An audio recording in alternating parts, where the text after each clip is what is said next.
Almost confused.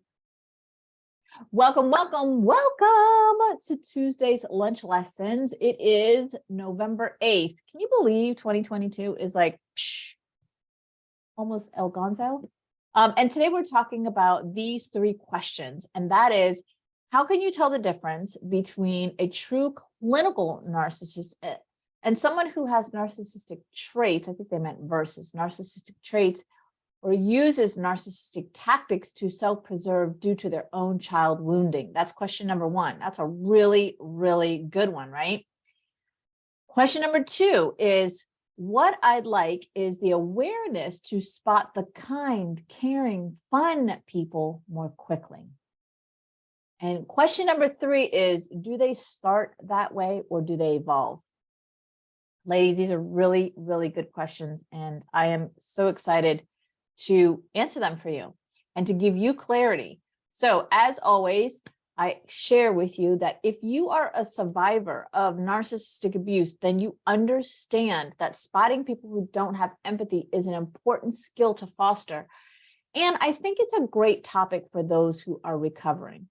And the answer to the question is always going to be the same coming from me.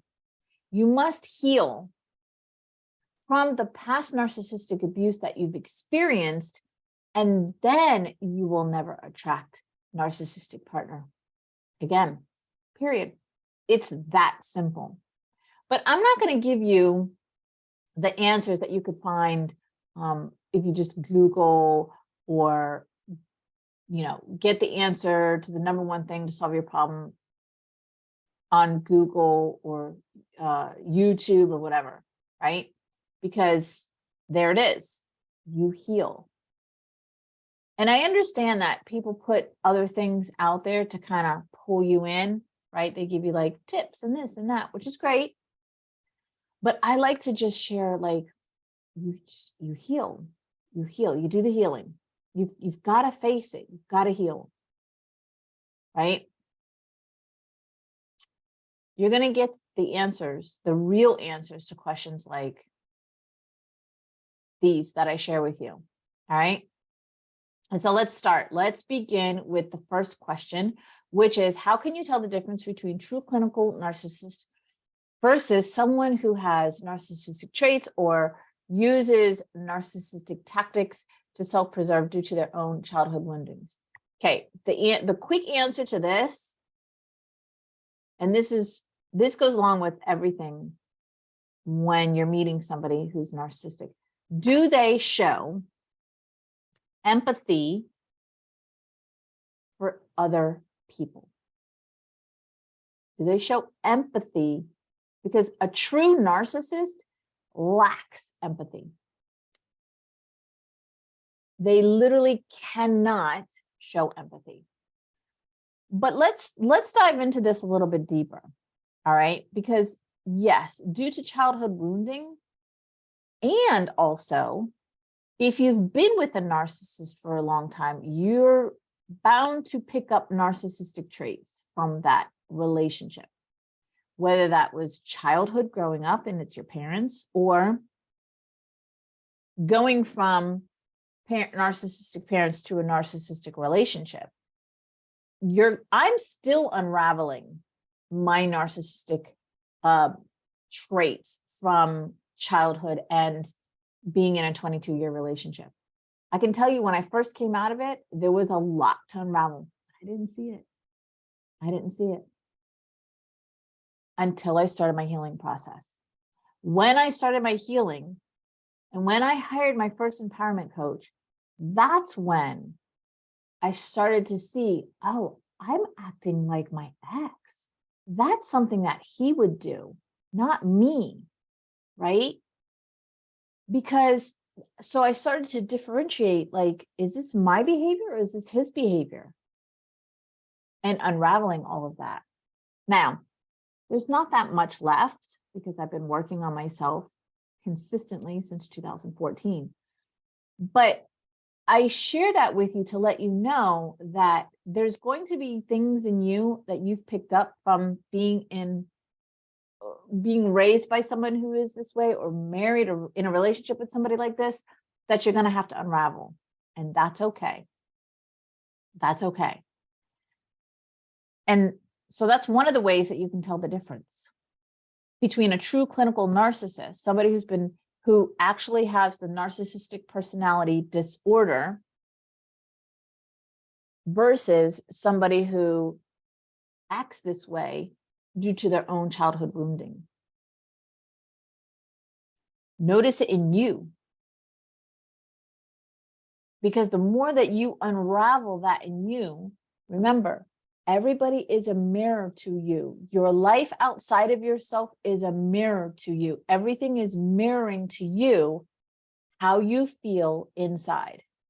So if you keep attracting narcissistic people, whether it's real clinical narcissistic personality disorder, or it's narcissists who are showing up, or they're showing up in the narcissistic traits or whatever, this is still mirroring to you that there's healing that needs to be done.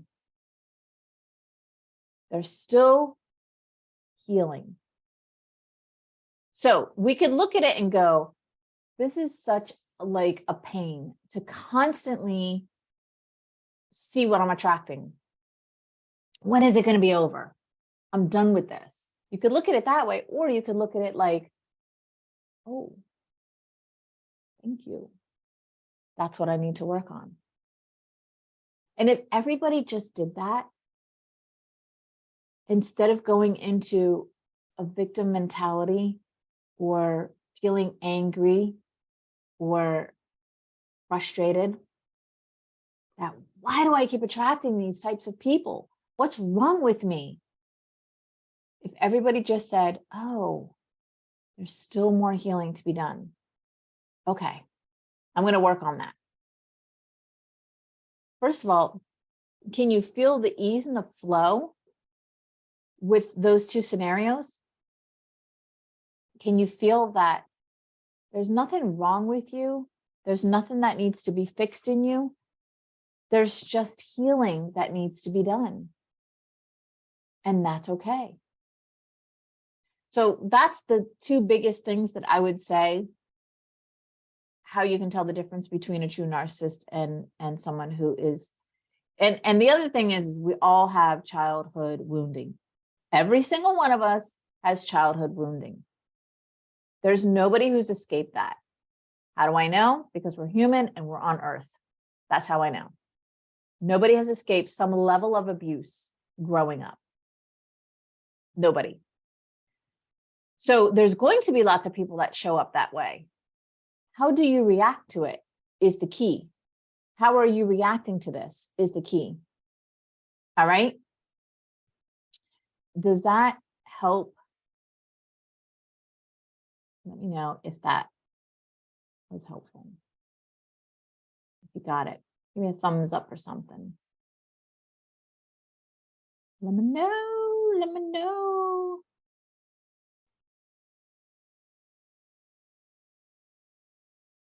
And then we'll move on to question number 2, which is what I'd like is the awareness to spot the kind, caring, fun people more quickly. I love these questions. So moving on to question number 2 is how or what I'd like to know is the awareness to spot kind, caring people quickly. Again, as you heal, because remember, everybody's a mirror. Everybody's a mirror. Everything in your life, every situation, every problem, every solution, everything is a mirror to you and how you feel and how you operate inside. What energy are you operating from? So you want to attract kind, caring, fun people more quickly? Show up as the kind, caring, fun person.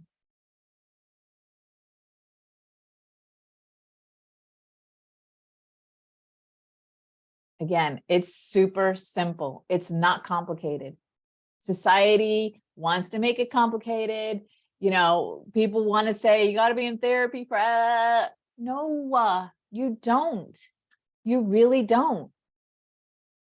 when you're ready to show up and face your shit, it goes really fast. Like months versus years.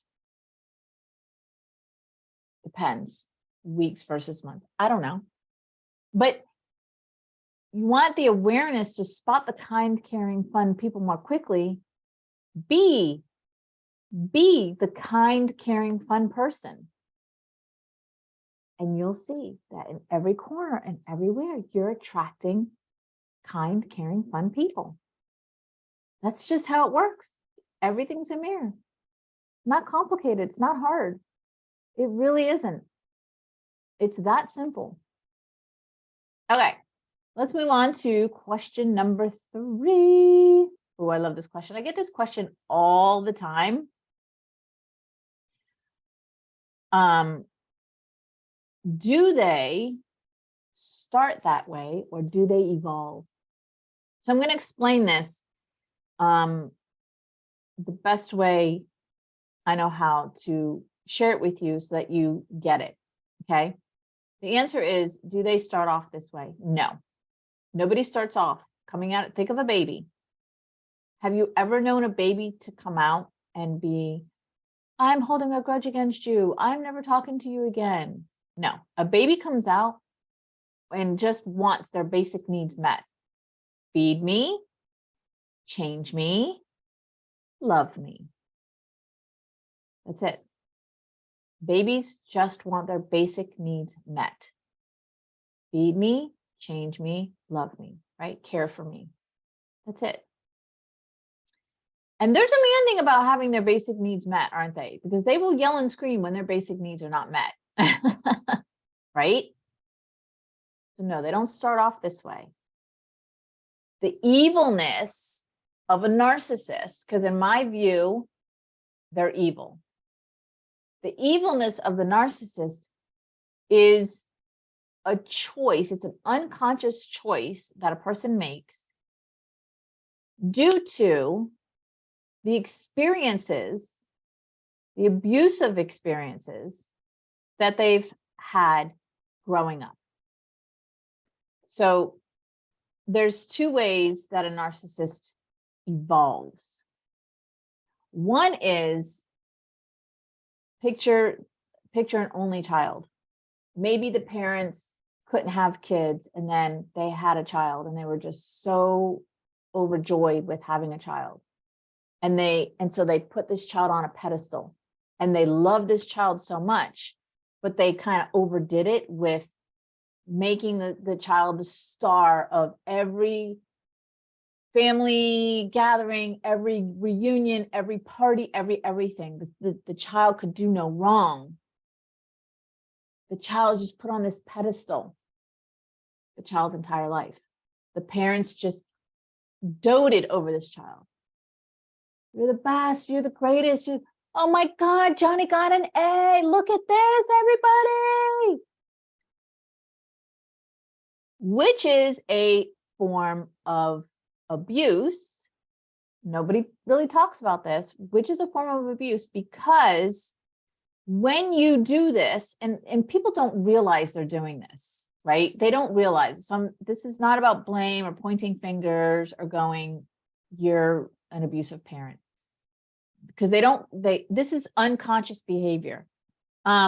What they're doing is they are making the child think or believe that the child's invincible, can do no wrong, perfect, and there's no such thing as perfection. We're human. There's no such thing as perfection. So this is one way that a child evolves into a narcissist, because the child's entire life, everything has been about the child. I'm so great. I'm so wonderful. I excel at this. I can do no wrong. Ask my parents. Ask my parents. They'll tell you. So what the child does is unconsciously decides at some point in the child's life, I say teenage years, I'm not a psychologist or psychiatrist, so I don't know. I can only assume that going through this, it's through the teenage years that there's a fork in the road and the child says, well, I like this. I'm going to continue to be the star of the show. I'm going to continue to be perfect in everybody's eyes. I'm going to continue to be highlighted.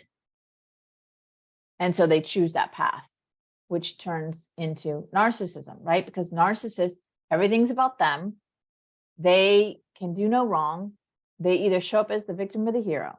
Now, the other way that a child evolves into a narcissist is when it's the opposite of, oh, you're the greatest, you're everything. It's the opposite. It's you're a piece of shit.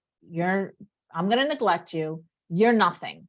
And constantly being told one of these two things. You're so great. You can do no wrong. You're a piece of crap. You're nothing. You're not enough. It's one of the two. And in each of the scenarios, the child decides, well, so for the opposite one, where nothing was about the child growing up, they were treated like crap. They went through extreme abuse. The child says, well, you know what? Well, now that I'm growing up or I'm grown up, everything is because nothing was about me. Everything's going to be about me. And whether that's telling victim stories all the time to get attention or the hero stories to get attention, either way, the child, it's going to be about the child. And then, of course, there's the biggest sign is the lack of empathy that they have for other people, not for themselves, because they can show empathy, or at least they appear to show empathy for themselves. It's showing empathy for other people. They lack it.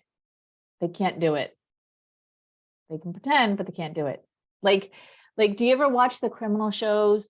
Like the real documentaries of criminal shows, and people are like, I didn't do it. And they're like, I didn't do it. And you're like, I don't see a tear. Dry eyes. I don't see a tear. You're doing all the things, you go, and you're making the crying face, and you're expressing that you feel bad, but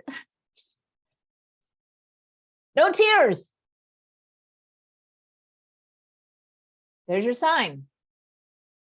There's your sign. Because if somebody truly had empathy and truly felt bad for their actions or for this other person, tears would come. You would have tears.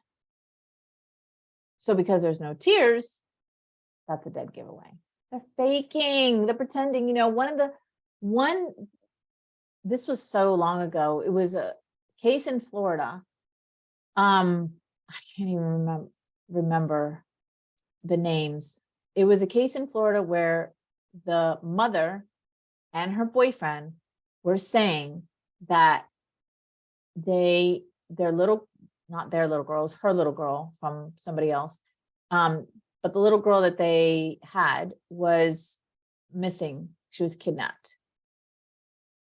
And this mom, so as a parent, you can only imagine that would be devastating. You would be a blubbering mess. And she's crying on TV. Not one teardrop was there. Not one teardrop. I remember seeing this on the news on TV long time ago. And I remember thinking, she's not crying. That's not real. And then come to find out her and her boyfriend had killed the child. Right? Psychopaths, sociopaths, narcissists, no empathy. This is the dead giveaway. This is what tells you, this is what shows you. Right? Okay. So I see I have one person on my Facebook. Thank you for joining, whoever that is. I'm looking at my messages. People contact me all the time to sell me their stuff. And I'm just like, well, when I don't respond to you, it probably means I'm not interested in your stuff. And yeah. Anyway, so let me know if that's clear on the last question. Do they start that way or do they evolve? Let me know if that's clear for you. If that helps, like the way I explained it was helpful. All right. And so the last thing that I want to share with you is that if you're in this space where you keep attracting narcissists, and so I'm helping two clients right now. I'm helping women and men win at divorcing a narcissist. So if you're in that situation, please contact me. Let me know that what stage you are in the divorce process. Have you even told your partner? Are you just thinking about it? Where are you in that process? And I will share with you how I think we could work best together. The other client that I'm helping is the woman or the man who keeps attracting narcissistic relationships, narcissistic people, and they cannot figure out why the F this is happening, because you're a good person, you're smart, you're successful, yet you keep failing in these, well, it appears to be failing in these relationships. That is the other client that I'm helping. And that client I would help through some private coaching. And I only take 3 clients at a time for private coaching, and they're filling up pretty quick because once I share this, they come running. So if that's you and you want some support, you want some help, and to stop this cycle so that you can actually experience what a real, loving, fun relationship looks like and feels like, let me know. I would be more than happy to show you, to work through this so that you get to experience what a fun, loving relationship is. All right, my loves, those are my call to action, so to speak. I'll leave the links in the comments below for you, so that you can fill out the application depending on where you are in each of these. So if you are you've already divorced and you're looking to attract a fun, loving relationship, there you go. There's that form. And then if you are wanting to win at divorcing a narcissist, I got you covered. There you go. There's that link. Just fill them out. And once I see them come through, I will contact you and we'll take it from there. All right, my loves, happy Tuesday.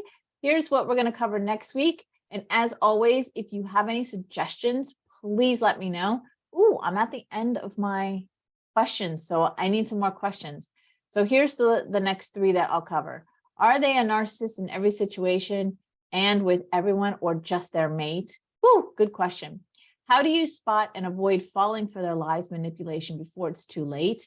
And what are some clues that they give off early? Ooh, really good questions. So that's what we'll take care of for you next Tuesday.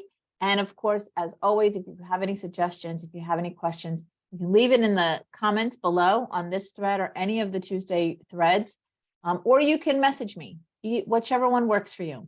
All right, have an amazing Tuesday. Bye.